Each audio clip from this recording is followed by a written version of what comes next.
நண்டு ரசம் வச்சாச்சுங்க. பயிரில் பிடிச்ச மீன் ஆஞ்சி சுத்தம் பண்ணியாச்சு. இதை வறுத்துட்டு குழம்பு வச்சிட வேண்டியதான். எம்மியான குழம்பு வச்சிட வேண்டியதான். செம்ம டேஸ்ட்டாக இருக்கும் அந்த குழம்பு. உடம்புக்கும் குளுமது. சட்டி வச்சு எண்ணெய் ஊற்றி வெந்தயம் போட்டாச்சு. வெந்தயம் வெடிச்சிருச்சு. இது தேவையான பொருள் என்னென்ன பார்த்துருவோம். ஆற்று மீனுக்கு தேவையான பொருள்: சின்ன வெங்காயம், தக்காளி, 2-3 பச்சை மிளகாய் கீச்சு வச்சுருக்கேன். பூண்டு உரிச்சு அரிஞ்சு அரிஞ்சு வச்சுருக்கேன்.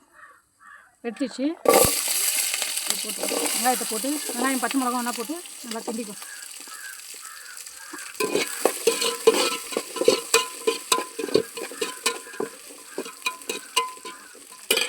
அடுத்து தக்காளி பழம் போட்டு நல்லா வதக்குவோம்.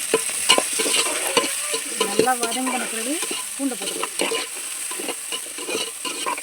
ஆற்று மீன் குழம்பு 8 ஊர் வாசம் அடிக்குங்க. வச்சா அது அவ்வளோ மனமாக இருக்கும். அதுவும் வீட்டில் அரைச்ச மிளகாத்தூள் போட்டு வச்சா இன்னும் டேஸ்ட்டு செம்ம டேஸ்ட்டாக இருக்கும். நான் வீட்டில் அரைச்ச மிளகாத்தூள்லாம் யூஸ் பண்ணுவேன்.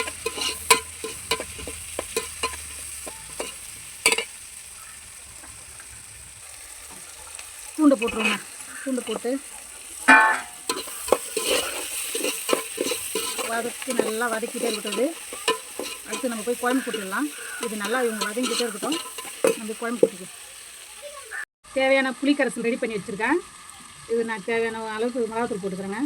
இந்த தூள் வந்து வீட்டில் அரைச்ச தூள் பயங்கர வாசனையாக இருக்கும். மீன் வறுவலுக்குலாம் இதான் யூஸ் பண்ணுவாங்க. ஏற்கனவே உப்பும் போட்டு புளியை காய்ச்சி வச்சுருக்கேன்.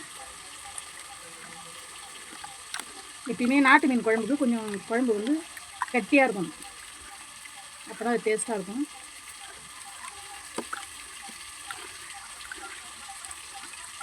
வெங்காயம் தக்காளி எல்லாம் நல்லா வதங்கிடுச்சு. பூண்டெல்லாம் நல்லா வதங்கிடுச்சு.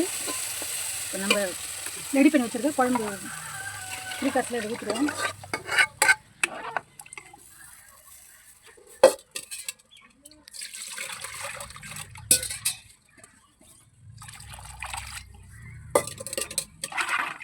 இந்த அளவுக்கு கட்டி அந்த குழம்பு டேஸ்ட்டாக இருக்கும்.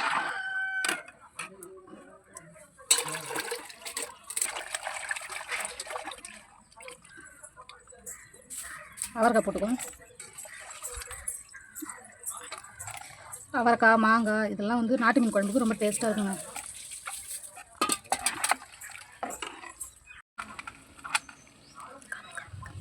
என் பையன் 2 நண்டு எடுத்து எனக்கு குழம்புல போட்டு கொடுமான்னா, அதனால் அவனுக்காக குழம்புல போட்டுருவோம். நண்டையும்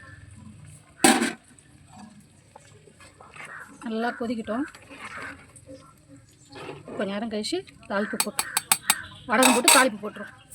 குழம்பு நல்லா கொதிச்சிச்சிங்க. நல்லா கொதித்து நல்லா தடிமனா நல்லா கட்டி ஆயிடுச்சு. இப்போ வந்து மாங்காய் போட்டுக்குவோம்.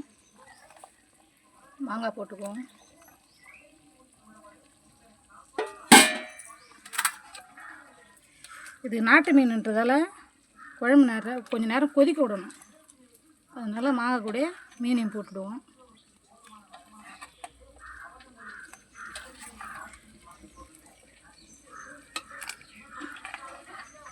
மீனும் போட்டுடுவோம்.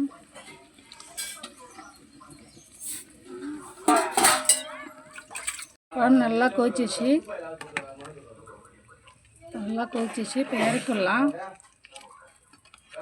மீன் நல்லா வெந்துச்சு. இறக்கி வச்சுட்டு வடகம் போட்டு தாளி போட்டுடலாம். சுட்டி வச்சு எண்ணெய் ஊற்றி வடகத்தை போட்டுடலாம். இது நான் வீட்டில் போட்ட வடகம். அது செம்ம வாசனையாக இருக்குங்க. அது இந்த அளவுக்கு வடகம் போட்டுருக்கோம்.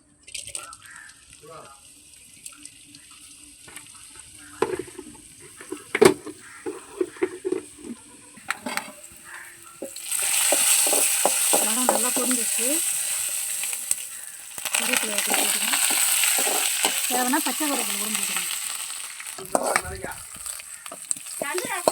எடுத்து பாருங்க.